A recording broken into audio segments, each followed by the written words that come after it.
Hello guys, তোমরা সবাই কেমন আছো? আশা করি তোমরা সবাই ভালো আছো। যারা যারা এখনও চোরের কেরামতি ভিডিওটি দেখোনি তারা অবশ্যই গিয়ে চোরের কেরামতি ভিডিওটা দেখে আসো, কারণ এই ভিডিওটা খুব সুন্দর হাসির একটি ভিডিও। এই ভিডিওটা খুব একটু হাসানো হয়েছে যে চোরের বুদ্ধি কতক্ষণই হয়। দেখেছো যে চুরি করতে গিয়ে কেউ চেয়ার চুরি করছে, কেউ আবার বাথরুম থেকে বদনা চুরি করে আনছে। তাহলে চোরের বুদ্ধি কীরকম তোমরা ভাবতেই পারছো। কিছু বলছে যে আমি চেয়ার চুরি করবো।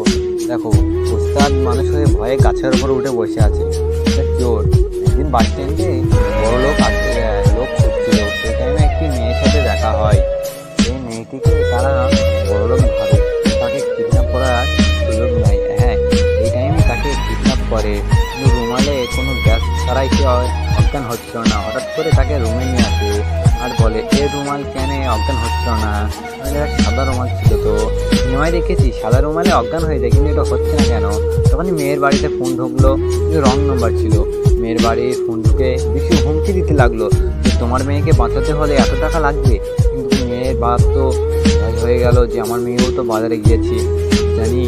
তখন সে কাঁদতে শুরু করলো।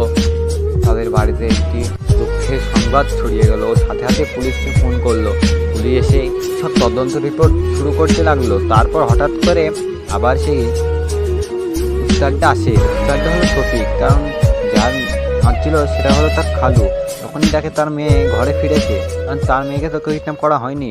তখন শফিক আবার সেই রুমে যায় আর সেই মেয়েটাকে বলে, এ বিশু আবার ফোন লাগা। তখন বিশু ফোন লাগিয়ে বলে এই ব্যাপার। তখন ভিডিও কলে দেখায় যে এটা কার মেয়ে। তখন বলে এটা আমার মেয়ে না, আমার মেয়ে তো বাড়ি চলে এসেছে।